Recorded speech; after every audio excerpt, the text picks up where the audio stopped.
News आप देख रहे हैं, आपके साथ मैं हूं अक्षय अग्रवाल। स्वागत है तमाम दर्शकों का हमारे इस प्रोग्राम में।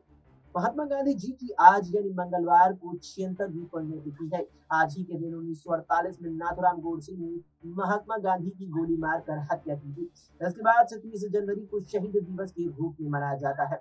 महात्मा गांधी की 76वीं पुण्यतिथि के मौके पर देश के प्रधानमंत्री नरेंद्र मोदी ने अपनी एक्स हैंडल मोदी आईकाई पर पोस्ट की है।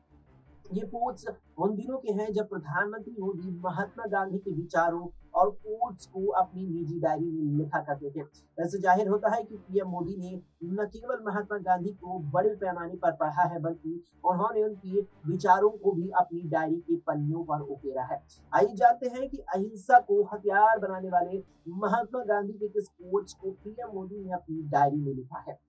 बता दें कि प्रधानमंत्री नरेंद्र मोदी ने अपनी डायरी का जिक्र किया, जिसमें उन्होंने कोट्स लिखे और उसमें वे लिखते हैं कि गांधी जी को मैं सर्वोपरि मानता था। उन्होंने कहा कि मेरा अहिंसा धर्म एक अत्यंत सक्रिय बल है। इसमें कायरता या दुर्बलता की कतई भी गुंजाइश नहीं है। किसी हिंसक मनुष्य की किसी दिन अहिंसक बन जाने की आशा बिल्कुल हो सकती है और वो हो भी सकता है, मगर कमजोर दिल वाले के लिए ऐसी कोई भी आशा नहीं होती है। इसके अलावा उन्होंने गांधी जी के एक और कोट का जिक्र किया, जिसमें उन्होंने महात्मा गांधी को लेकर कहा कि मेरे पास हथियार नहीं है, लेकिन मैं किसी पर भी अपना अधिकार जमाना पसंद करता हूँ। साथ ही आपको बता दें कि बीजेपी इन दिनों अपनी लोकसभा चुनावों की तैयारियों में पूरी तरीके से व्यस्त नजर आ रही है। लोकसभा चुनावों के मद्देनजर बीजेपी ने जिस तरीके से तैयारी शुरू की है, ऐसे में उसके सामने 28 राजनीतिक दलों से मिलकर बना इंडिया गठबंधन चुनौती बनने को तैयार खड़ा था। लेकिन जिस तरीके से इंडिया गठबंधन से पहले ममता बनर्जी की तकरार हुई या फिर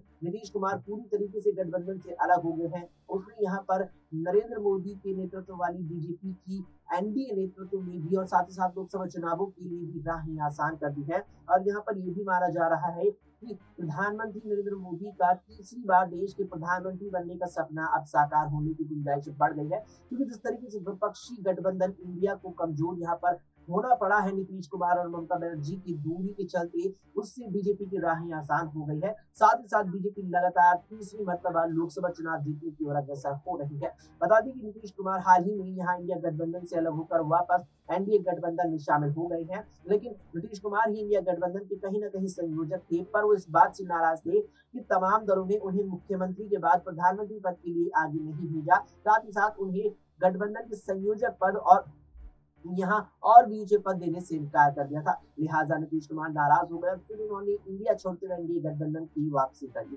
फिलहाल के लिए इस वीडियो में इतना ही। देश और दुनिया की तमाम खबरों के लिए आप देखते रहें एसपीएन 9 न्यूज।